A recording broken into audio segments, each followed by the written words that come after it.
Kidney और gall bladder stone के खात्मे का जरिया। अब यूएनआई स्टोन कैप्सूल्स के जरिए खात्मा कीजिए।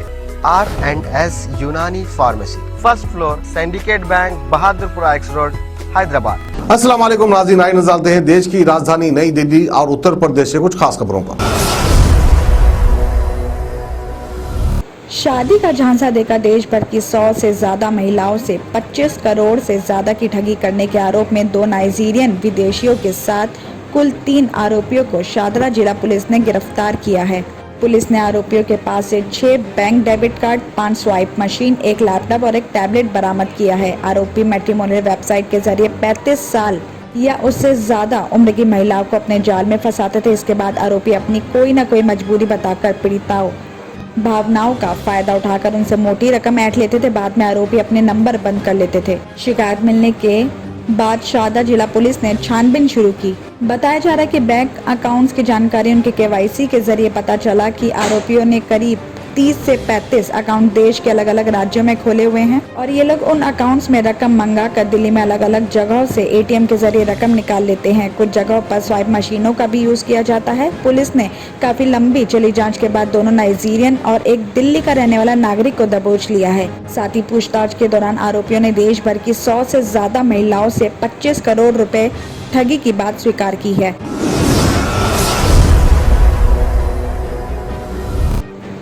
राजधानी दिल्ली में महापर्व छठ को लेकर असमंजस बरकरार है। दिल्ली सरकार ने इस बार गाइडलाइंस जारी करने के लिए केंद्र सरकार को लेटर पहले ही लिख दिया। इस बीच गुरुवार यानी आज मुख्यमंत्री अरविंद केजरीवाल ने उपराज्यपाल अनिल बैजल को भी इस संबंध में लेटर लिखा है।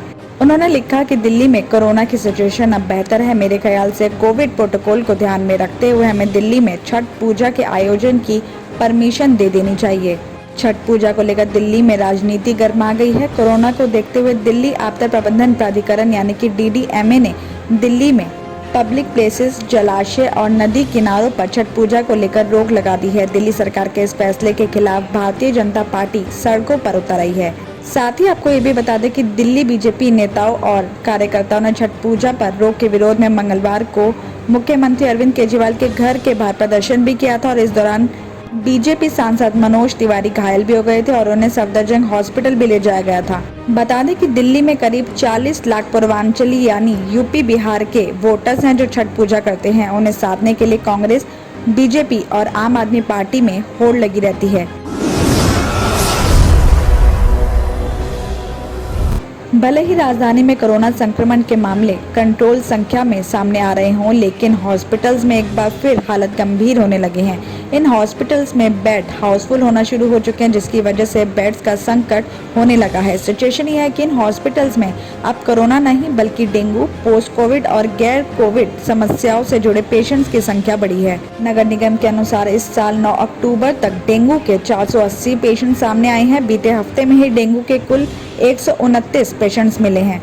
बीते 2 सालों के मुकाबले इस बार सबसे ज्यादा पेशेंट मिले हैं, जबकि हॉस्पिटल्स में हालत ऐसे हैं कि डेंगू की वजह से बेड्स भी भरने लगे हैं।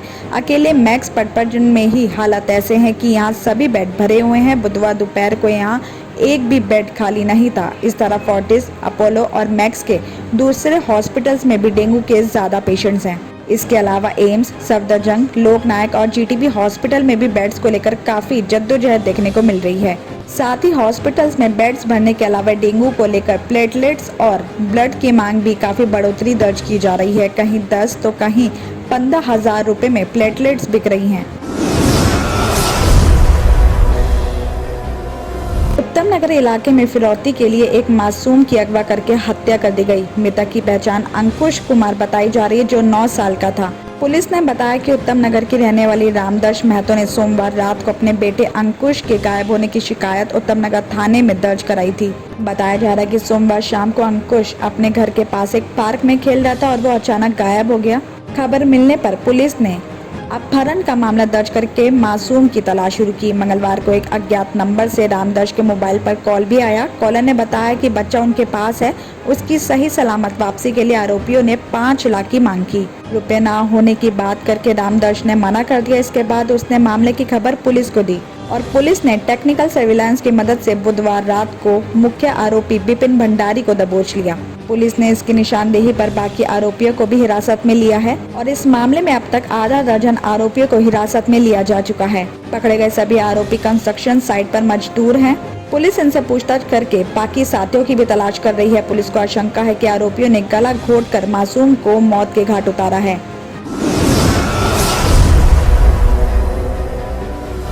किडनी के अमराज से परेशान मायूस लोगों के लिए खुशखबरी। R&S यूनानी फार्मेसी किडनी और गॉल ब्लैडर स्टोन के खात्मे का जरिया। अब UNI स्टोन कैप्सूल्स के जरिए खात्मा कीजिए। No operation, no side effects, 100% result. सिर्फ UNI स्टोन कैप्सूल से मुस्तहिक लोगों के लिए खुसूसी रियायत। फिर से पथरी न होने का मुकम्मल इलाज। दर्द, कॉन्स्टिपेशन और पुराने कब्ज से निजात पाइए। आज ही तशरीफ लाएं। R&S यूनानी pharmacy, first floor, syndicate bank, Bahadurpura x road, Hyderabad. Contact 9703 939 436 9063 383760।